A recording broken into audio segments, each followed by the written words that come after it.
It's the Dynasty front office, and we are building you championships one trade at a time. What's up, everybody? Welcome to the Dynasty Front Office Rookie Prospect Profile of the Week. I'm Austin Bell, and today we're here with Jesse Schneeman and Chad Mendoza. How are y'all doing today? You said my name right. Nobody does I've that. heard you say it like 3 times, maybe, so I figured I could get it right once. I'm awesome, man. We're past the part where I say I'm really excited for this one. I'm medium excited for this one. Whoa, whoa, whoa! We're not going to insult this Omar Cooper Jr. today, man. Chad, tell me something better. How are you? I'm good, man. I'm good. Very, very, very excited. Couldn't be more excited That's to talk about that's why you're my Omar favorite. Cooper Jr. There we go. That's more like it. Well, let's get right into it. Omar Cooper Jr., receiver at Indiana, national champion receiver, 22 years old, 6 foot, 199 pounds. Did run at the combine a 4.42 40 with a 1.55 split. Did a vertical jump at 37 inches. In 2025, he had 69 receptions for 937 yards and 13 touchdowns. Did have a rushing touchdown, but only on 3 carries. And then 2024, he only had 28 receptions, but for 594 yards and 7 touchdowns, and also had 1 rushing touchdown. So Jesse, tell me a little bit about him. Tell me what you like. Tell me why you're medium excited over Omar Cooper Jr. All right. Extremely physical, tough receiver with the ball in his hands, moves downhill with urgency. That's one of the things I really like about him. So you'll hear people talk about him breaking tackles and being a yak guy. One of the things I really like about that specific part of his game is that you can just tell when a player wants yards, is urgent about getting downfield and getting yards, and he has that. So it just stands out to me. Contact balance is elite for a wide receiver. Excellent body control. Hands are excellent. Had a few crazy one-handed catches. One versus Oregon. One versus Penn State. I didn't see any drops. I'm sure there were a couple in there, but I didn't see any in the games I was watching. Has a little route running chops. Has a nice juke. Like a juke move off the line of scrimmage and into his break. Pretty good sharpness and suddenness. And that's where you'll hear a lot of comps to Debo, and that this is where I think they're different. Is number one, Debo's a little heavier, I think they're the same height, but he's a little heavier. He's just not as stiff as Debo. He's a little sharper in his cuts. Just more fluid overall. So, but not really precise as a route runner. Sorry. I even spelled it ROWTE in my notes so that I would say route. Works really well off of RPOs. Really good blocker, good willing blocker. Very important. Again, as we said for Denzel Boston, guys that aren't necessarily complete players need to do little things well. And that's my issue with him, is that he's not a complete player, runs a very limited route tree. I did see a nice deep post versus Alabama, but you don't see that kind of thing very much out of him. Only ever plays in the slot or in a bunch formation. You don't see him play outside to get a free release. Did see corners attempt to press him, and he could juke away from it, but then he didn't get open after that. Like, he uses all of his juice just to get off the press, and then they're right there with him. So saw a lot of running his route into defenders. Doesn't seem to have a great feel for zone. My biggest question is, can he be a full-time player out of the slot? Because that's where he's going to have to play. Okay. Chad, anything different? Anything stuck out from what Jesse said, or you just want to go ahead and go into your analysis that isn't mediocre like Jesse? I don't think he's gonna be a slot only player. I think there's probably a little bit more versatility there. I think there's gonna be a little bit more development that has to happen, but he wins in all areas of the field. The efficiency metrics are absolutely off the chart. Everything he does from a blocking perspective is really nice to see as well.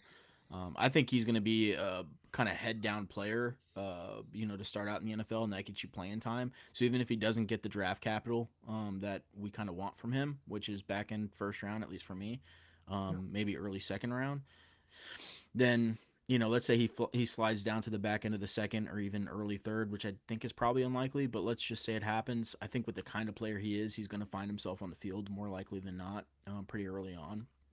But as far as the kind of player he's going to be, I think he's going to have some versatility to him. I think he's going to player that's going to be used all over the field, in the slot and out of it. He's able to get deep. His intermediate routes is probably my favorite thing about him, Agreed. to be honest. Yeah, I agree with that. And I'm really, really, really excited about what he does versus zone coverage. I mean, you talk about a zone beater, a guy that just knows what he's doing on offense. Omar Cooper's that guy. He's one of my favorite players in the draft. Welcome He's to the been, club. as the process has gone on, he's been slowly going up my board personally. I like him. I just think he's a specific type of player and that he's going to have to go to the right coach or I'm not going to trust it. I'm gonna battle you back a little bit here, Jesse. Sure. So, just to give you, obviously, I'm assuming you watched the 25 tape. Yes. So you are correct. Last year he ran a lot of slot roll with only a 9.7 average depth of target. 2024 tape was 16-yard average depth of target. He was Oh. exclusively an outside receiver. He actually finished up with more outside snaps at receiver than slot in his college career. Gotcha. Okay. So he does have the ability to do both. With the 30% missed tackle rate and being top 5 in college football last year with forced missed tackles, he's one of the guys that almost any offensive mind in the NFL is going to want the ball in his hands. Because to be real, for me, I think he has the second best contact balance in the class. I'm including running backs. Man. I just think when the ball's in his hands, he is a weapon to go to the end zone at any given moment. Obviously, he doesn't have the elite track speed that you want to see out of like a Gibbs with the ball in his hands, but I think he has the ability to get that 15 to 30-yard play consistently, and that's why you're going to see it. I had a pretty off-the-wall comp. I know a lot of people say Debo. I'm actually going with another San Francisco receiver with Brandon Ayuk. I think he's that type of player. The way Ayuk dominates in zone and developed into a man beater. I mean, teams just couldn't play man against Ayuk. I don't think Cooper's there yet, but coming out, Ayuk was absurd with finding the proper zone areas, and I think that's what Cooper is now. And I do think he's good enough against man to succeed. I mean, we saw it time and time again. Like an example would be the Penn State touchdown. I mean, that was straight man-to-man with a safety help. And that's one of the craziest catches I've ever seen. And he actually got 2 feet down. He did get both. I looked at it. He Which did is get both. just ridiculous to see. But yeah, I mean, he's been one of the guys that I've been really excited about from the beginning. And the more I watch, the more I like, which is really good to see. A lot of times when you watch a game or two, you're like, oh, this guy's so fun. And then you get to game 5 or 6, and you're like, this guy's pretty good. But I felt, he's the clear wide receiver 4 for me. But in this class, he isn't the tier breaks ahead, so landing spot can adjust that. If, as Chad mentioned, if he doesn't get to the end of round 2 or early round 3 and players like Boston, Concepcion get first round capital, decent landing spots, I'm going to try not to be too stubborn and let that stop me from, keeping Cooper at 4 and putting him down a little bit where, the NFL told us they don't like him that much. So do y'all have any kind of comps that you do fit? Anything you'd like specifically? Well, we said smaller, less explosive Laviska Shenault before we started, right? Do not Sorry to insult take me like that. Sorry to take your line, Chad, but I didn't think you were going to say it. Yeah, that's because he wants to tell the truth here. A lot of people are going to say Rashee Rice because he's used that way, but Rice wasn't used that way in college, so At all. It's not really a 1-to-1 comp for me. I think he would be really good in that Rashee Rice role. I mean, I have a landing spot for you. Okay, what you got? San Fran, isn't it clear cut? Isn't it obvious? If he goes to San Fran in the first round, I'll take him at 106.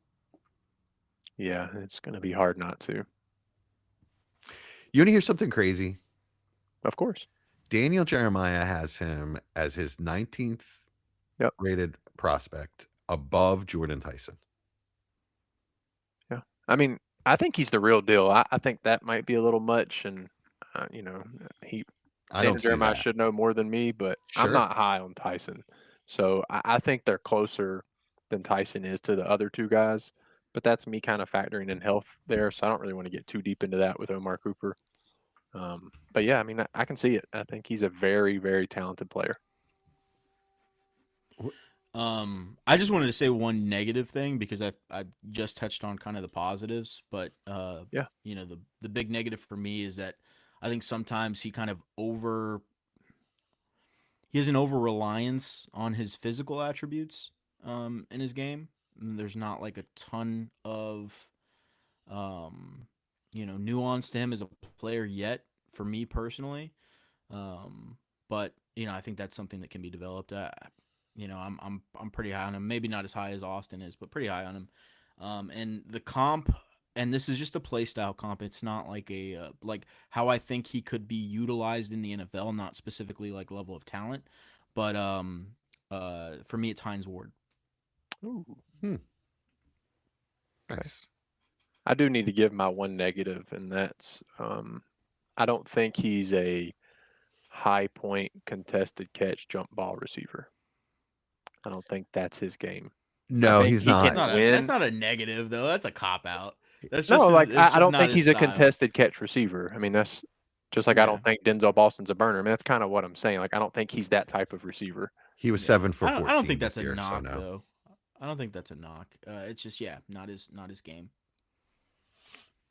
Yeah, 7 for If 14, if an NFL 50%. team goes out there and tries to use him as a jump ball player, then yeah, Well, let's not get him to Buffalo because they might not know how to use him. So. yeah. Go listen to our last episode Yeah.